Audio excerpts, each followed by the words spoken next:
Hi everyone, I'm Raj Kumar, President and Editor-in-Chief of DevX. This week we'll be breaking down the big headlines in global development and bringing in some top experts to help us do it. If you want to follow along with the stories we're talking about, check out devx.com and subscribe to our daily newsletter, The Newswire. There's a link in the description. Follow us along on Twitter and you can see many of the stories we're talking about today, and we'd love to hear what you think. This is This Week in Global Development. I want to welcome two of my colleagues who are our guests this week. Anna Gowell, who is, of course, the managing editor at DevX. Hey, Anna. Hi, Raj. Great to be here. Good to hear your voice. And a first time on this podcast, Rob Merrick, who is our UK correspondent. Hi, Rob. Hello, Rod. It's great to join you. Great to hear your voice too, Rob. And I want to dive in. I think we'll probably spend a lot of the time today talking about the Munich Security Conference, which just wrapped up and which you attended, Rob, along with our colleague, Margaret Richardson. You know, I have never attended it before.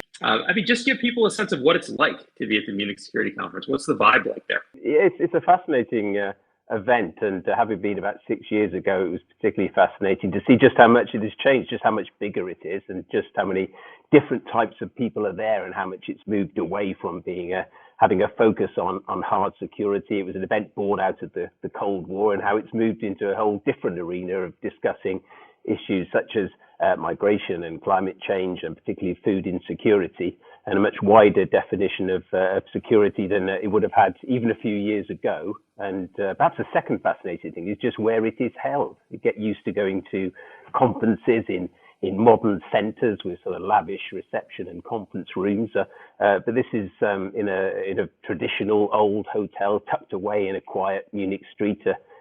Some people might think, to be honest, it's outdated there, and perhaps it needs to move somewhere else as it becomes bigger. But I'm sure tradition is a hard thing to break, and they're trying to carry on holding it in this beautiful hotel for as long as they can. And this is like hundreds of people or thousands of people. Give us a sense of the scale of it. I'm picturing, military men with a chest full of pins walking around. Is that right, or is this more people in business suits? Give us a sense of that vibe that's there. I think there were some military people. There were probably more people in business suits, but certainly thousands of people. The event organisers would say that it's second only to the COP gatherings in terms of its size and importance in this sort of space, and would certainly liken it to Davos. So it spread from one hotel over into a second hotel and a completely different press centre, because not everybody can fit into the original venue. So yes, many thousands of people, many hundreds of events, as well as the main events going on the stage, where a few presidents and prime ministers and defence secretaries will speak. I think there were 180 side events, and the organisers were very keen to invite voices from across the planet. So there were very many Global South voices, many campaign groups, many people with prestigious positions in their own countries, not just what would traditionally be the major countries from the West dominating the conference. There's a pretty dramatic picture in the special edition newsletter that we published. You want to say a word about this, Anna, since this is a newsletter you worked quite a bit on? I know you weren't there in person, but this picture is pretty arresting. Yeah, are we talking about the confrontation over Gaza? Oh, actually, I'd love to hear about that one too. I'm talking about the vehicle that was meant for like a mission to Mars or something. Yeah, it's called the AHEAD, it's an acronym for Autonomous something. I'm sure Rob can get the specifics on it. I think it's Autonomous Humanitarian Emergency Aid Device. Not because I know that, but I happen to be looking at it right now. Okay, good. I don't feel as bad for forgetting it then. It's this kind of not monstrosity, monster truck, if you will. Wheels could probably crush a car, as Rob describes it in his report. And essentially, it's, a way for the World Food Program to try and get into these conflict zones autonomously, using, technology to not put their workers in danger. I believe Rob could speak to it more specifically. It's already been tried.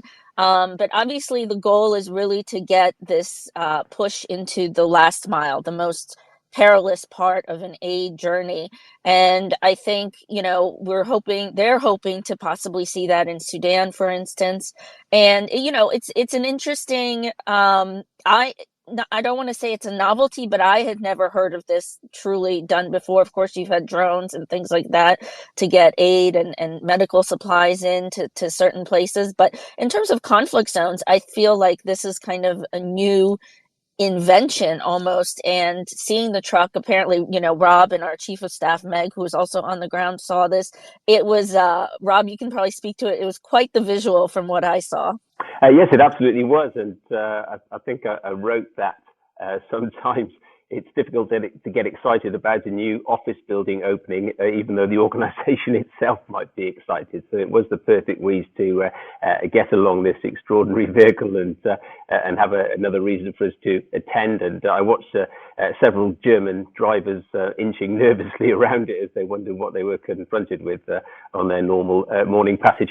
And yes, the key is that they want to make it autonomous. It's a vehicle that's been used, is being driven already by the World Food Programme in a couple of spots. But the aim is to remove the risk to its own staff by having it as a self-drive thing. I think they said they thought they were still 2 or 3 years away from being able to achieve that. And I know they also need quite significant investment, many tens of millions of dollars they suspect to be able to achieve that. So I think, unfortunately, we won't see it being used autonomously for a little while yet. You mentioned this kind of being used to promote a building opening, and maybe you can tell us more about that. If I'm right, this is the World Food Programme's Innovation Accelerator, right? Which I think has been around for some time, but they were opening an office or something. Is that what this was used to promote?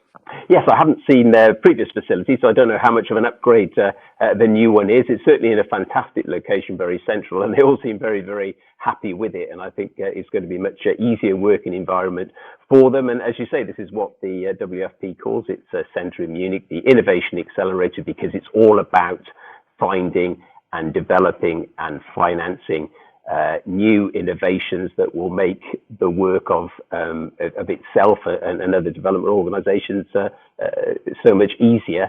And the AHEAD autonomous vehicle is just one example of that. Yeah, I thought in some ways it was an interesting juxtaposition to see this in the special edition newsletter, because it comes right after a section where Kitty Vanderheiden, who is always great to kind of stir up the pot a little bit. She's the deputy executive director at UNICEF. It talks about this community and especially donors need to embrace more of a risk-taking appetite. So here she is saying, hey, we've got to take a lot more risks. And then here's an example of WFP trying to maybe really minimize risk to staff. I mean, you can see it being a logical thing when you want to protect staff, but there's also a big debate in our community about humanitarian aid work actually being done by real people who can leave the compound walls, even in dangerous situations, and actually engage with the local community. So I thought that was an interesting juxtaposition to see. And Kitty, she makes a point in her piece that you've got to work with local actors because you need to have access. And so again, here's a question: like, do you really want to invest in the off-road vehicle that can go anywhere autonomously, or can you instead work with local actors who can get there on their own because they live in that community? Not that it's one or the other. I just thought it was an interesting juxtaposition in the piece, Anna. Yeah, it certainly kind of gets to something in diplomacy as well, this kind of bunker mentality and getting out there in the world. But at the same time, I think especially what's maybe not the word poignant is the best word, but important for WFP, if we look at what is happening in Gaza, they have had the UN in general and a lot of its agencies, including WFP, they've had aid workers killed in Gaza. It's actually the largest amount of UN workers killed in a conflict since World War II. So you can see the desire there to increase the, safety of aid workers, because we're seeing it firsthand in Gaza. And I think that, certainly it was front of mind in terms of this invention and this direction that we seem to be going in. Yeah, like I would think in the Gaza case, this truck wouldn't help either, right? Because, the issue is there's a lot of trucks backed up trying to get in. There's a security question, and the IDF is not letting them through quickly. They're searching them. and the humanitarian community is trying to get more trucks in more quickly. So it's not clear that just because it's autonomous and off-road capable, et cetera, that it would actually help bring in what's needed. And maybe this is more of a gimmick than something real. It'll be interesting to do some further reporting on it and see. I mean, I think about a conflict like in Sudan. Ultimately, if you have an active war going on, the question is, will the warring parties respect this WFP vehicle? Would they respect it any more than another humanitarian vehicle that has a human driver, or will they end up shooting at this too? So, yeah, I think it's a really interesting question. Speaking of Sudan, that was a topic that came up a lot, it sounds like, from your reporting, Rob, at MSC. Absolutely. You could sense on so many occasions the frustration of people who are maybe from Sudan or familiar with it or work there. But of course, the world's attention is focused so much on the horror of Gaza and the ongoing agony of Ukraine. And many people would argue that the conflict in Sudan is even more brutal. And has certainly been going on longer, is perhaps even or as far away from a resolution, and yet the world has seems to have turned its back. So I think that was a major theme of several of the events at the conference. Right. One of the speakers was saying that Sudan is in a stage 5 famine, and even though they're in that state, 70% of food is being lost after harvest, which I thought was a really interesting point, and probably made worse by the conflict itself. Presumably it's hard for farmers to be able to store the food and transport the food when you have an active conflict going on. But it was interesting to see an issue of food waste and food systems brought up in the context of a conflict like Sudan. Yes, and this was brought up by somebody who's quite a well-known climate activist, a youth activist from Sudan. I hope I'm going to say her name correctly, Nisreen Al-Zayam, and she's enormously impressive. Her family is suffering personally because of what's going on in the country. And after the event, I spoke with her, and she showed me photos of the street where her house is or was, and she tried to get back to it recently and was unable to do so. She can't be certain that her house is destroyed because the photo doesn't quite show the house. It just shows the wrecked street, but her suspicion that it is wrecked, destroyed, that she can't go back there. And I asked her where she now lives, and she essentially said nowhere. She's moving around from country to country as she can, and she herself is an exile from the conflict. Wow, amazing. Go ahead, Anna. No, I was just going to say, I think the sheer fact that you had a panel on Sudan and the conflict there just shows the evolution of the conference itself. Echoing Rob's point of that, development.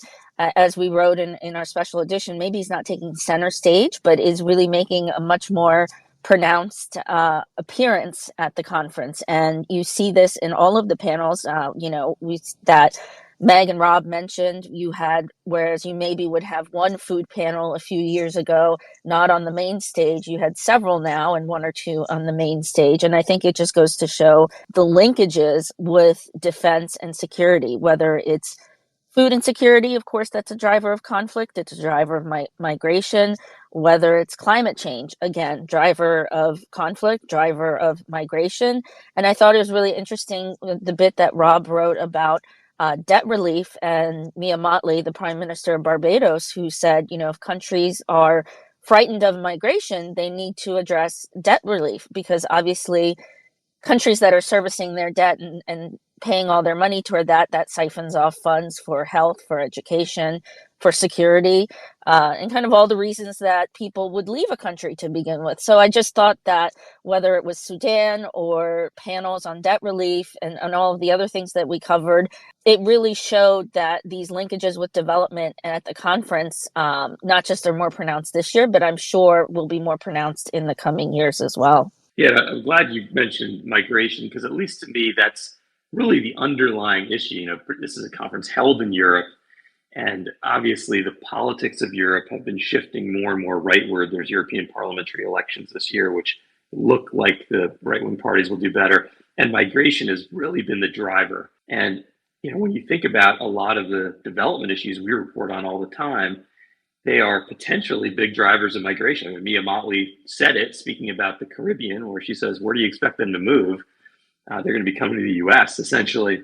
And if you think about the southern border of the U.S. and likewise the Mediterranean, the dangerous crossing there, and so many people already trying to move, there's sort of this underlying theme that conflict is being driven by climate and food insecurity, and that conflict itself is driving more migration, and that you can't get out of this cycle if you are a European power and you're really worried about your border and your political stability. You can't get out of the cycle unless you broaden the definition of security to include a lot of the traditional development issues that the development community has long focused on. So in many ways, there's a real logic to it, but I feel like migration is that connection point. I don't know, Rob, how do you feel about the reason why this conference has moved so much toward the issues that we focus on? Oh, I'm sure that's absolutely right, that more people in Europe and in America are paying attention to these issues because what they see, or many people see, is the threat of migration is pushing it up the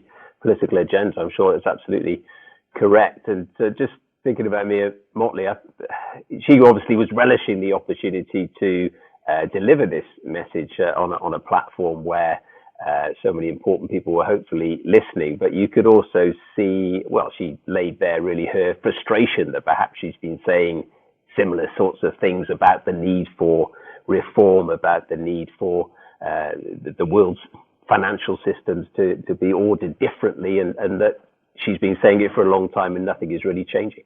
Yeah, her big push is to get the world to see these really existential questions as, civilizational challenges, and that as a result, there should just be much more willingness to take on long-term debt. And I think we mentioned it in the newsletter, Anna, but she says essentially, why do we have sort of a two-tiered system where if you're a European country, you can take on a lot more debt. If you're the US or you're Japan, you can take on a lot more debt. But if you're, a low-income country, you're expected to have a much smaller debt to GDP ratio. When these are countries that if they don't invest now, and if they can't borrow for the long run to do that, they can't build the kind of resilience that will allow them to go on existing in a changed world. So especially island nations like Barbados, where she comes from. And so they see it as existential, and yet you're looking at the world sort of saying, well, no, we still have to be using the same financial system and the same financial rules we've used for a long time, and there's limits on how much debt you can take. And she's kind of calling for a real rethink of that, and not maybe making as much progress on that issue as she'd like to. Yeah, and I think, you see this, we've had a lot of stories in terms of risk perception in many low to lower upper to middle income countries, that the risk perception is heightened and artificially heightened, if you will. And I think this gets to, not to plug one of our other stories, but we have an explainer on the World Bank, and certainly Mia Mottley has been pushing the World Bank and IMF on, having more concessional lending, more insurance clauses and debt relief clauses that would pause for climate change disasters and so forth. And so I think that this gets to a lot of the things that we wrote about in our explainer this week by Sophie Edwards, that I would urge people to get to, because this is really the crux of Mia Mottley's argument. Yeah, I think that's right. I think it is a great explainer if you want to know, like, what is all the buzz about the World Bank? Like, in plain English, what do we actually expect this organization to do differently? I think it's laid out really well in this piece. And we're now kind of in the hard part of the evolution, right? Like, in some ways, getting political support for reform at the World Bank, changing its leadership, that was tough. But now they're in this phase of actually changing the way the bank operates. And that is particularly hard. And as the piece talks about, running up against some real world challenges. And, I think Ajay Banga I just talked to a leader this week who'd spent some time with Ajay, and says he's just so refreshing as the head of an agency like the World Bank, because, he just sees through all the BS. He wants to get things done. He's all about delivering. And he kind of knows that you can get stuck in the way things have always worked, in the tradition and the bureaucracy. And he's really trying to shake that off, but it won't be easy to actually shake that off. And the piece highlights, a point that he made at a recent event where he talks about, why do we have the same kind of risk-based framework for a $2.5 billion hydroelectric project versus a $3 million school project, that we need to look at these things differently. And this is what he's kind of up against. But there's a reason why we have those same risk-based frameworks and a reason they've been established and kind of a political economy around them. And it's not so easy to change. So the piece really lays all of this out, but I think it's the same kind of theme that Mia Motley is talking about here, which is you're getting into the hard part of the reform. It was easy to get consensus that these things need to happen. Now actually delivering them is quite a bit harder. Hi, I'm Kate Warren, Executive Editor at DevEx. If you are listening to this podcast, you are likely working to achieve the Sustainable Development Goals. But are you subscribed to DevEx Newswire? Global development can be a fast-moving, complex sector. Our team of global reporters work every day to bring you the news you need to make sense of it all. In DevEx Newswire, we keep you up to date on issues ranging from climate change financing to gender equality and global health to transforming the food system, all in a fun-to-read, free newsletter delivered directly to you 5 days a week. Join the hundreds of thousands of global development professionals who receive DevEx Newswire and visit devex.com/newsletters to sign up to this free newsletter today.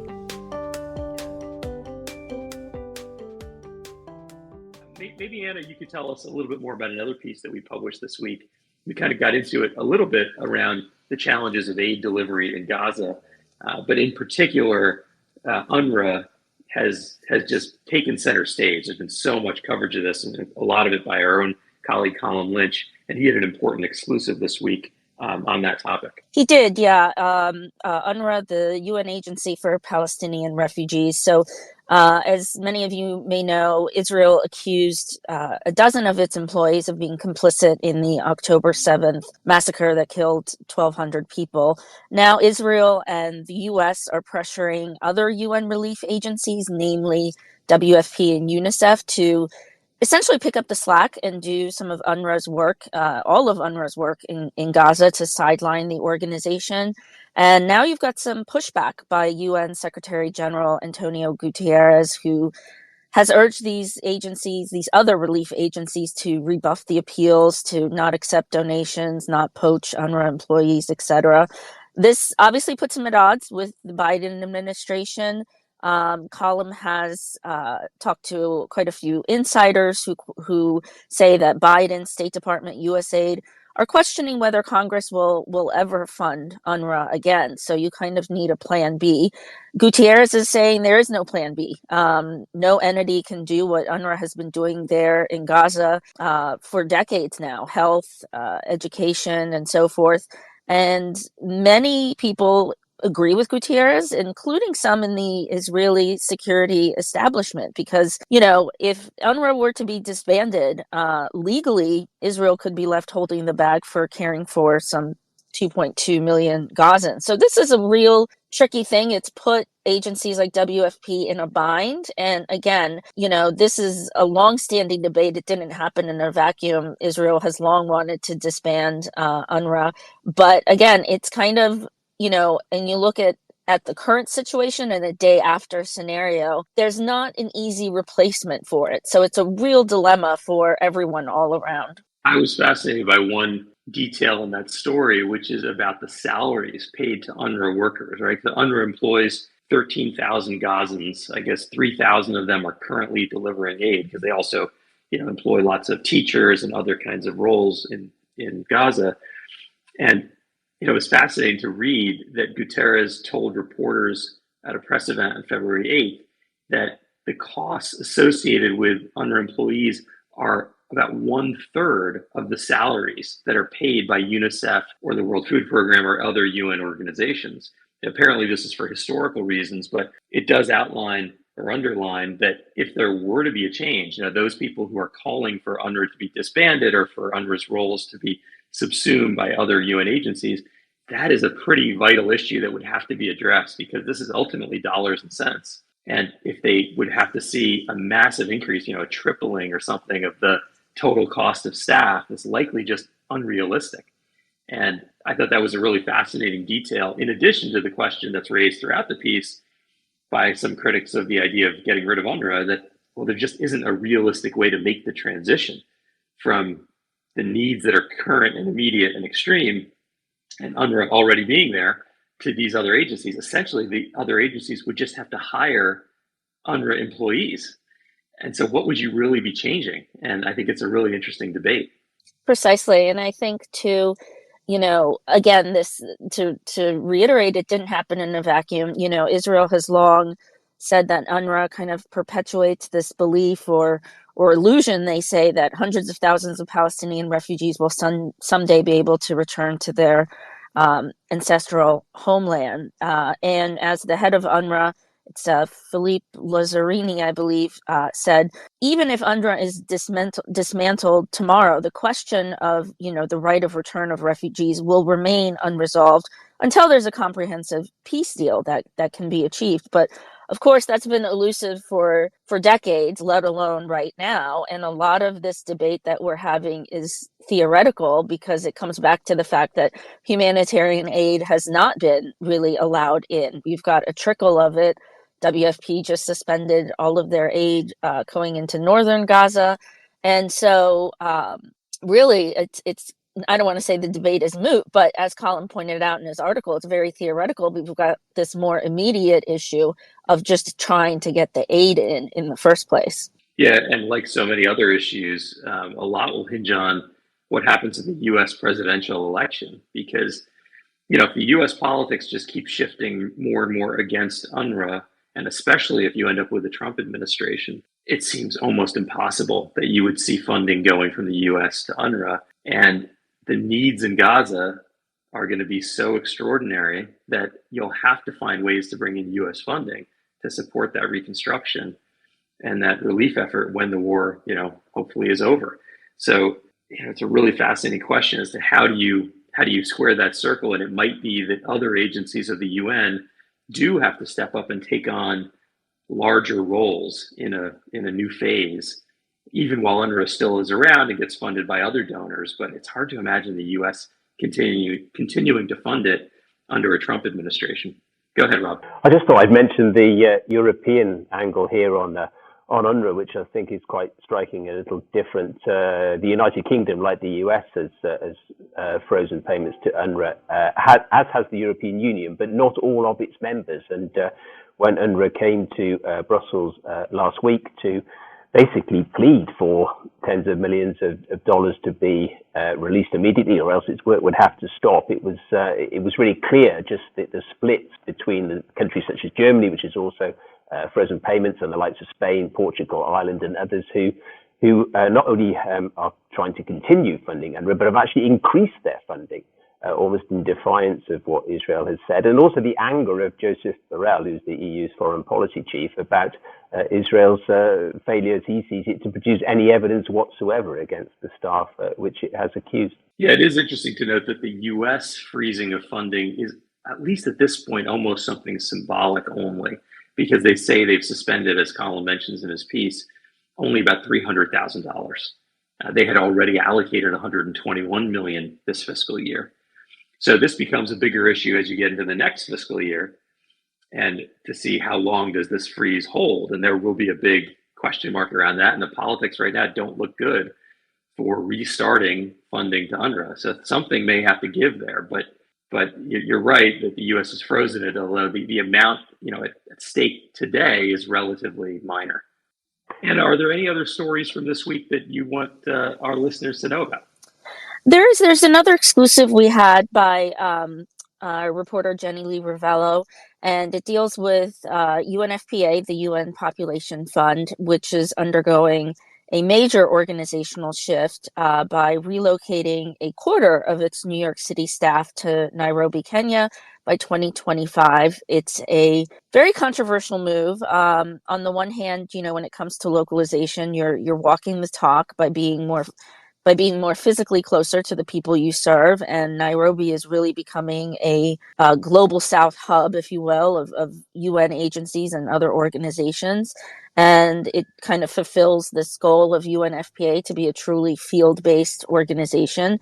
But obviously, it's a huge move for some people. Some staff that Jenny spoke to are quite unhappy. UNFPA is the UN agency designed to promote sexual and reproductive health rights, and some worry about moving to a country that has regressed on LGBTQ and women's rights. Others worry about losing access to the UN headquarters in New York, where a lot of the policy is formulated, and there's a good chunk of the policy staff that would be relocated. So it's very much a debate between management and some staff who say they haven't been consulted, but you're looking at a major shift. I mean, a quarter of the staff in the New York City headquarters going to Nairobi over just a span of a year. This is sure to be a big ongoing story. Yeah, it certainly is. And, the agency is saying it's not a downsizing, but it sounds like they're also saying, well, not everybody's going to keep a job because I guess 80% of the staff that are affected by this have been job matched and have been told, your job is going to stay in New York or it's going to be moved to Nairobi.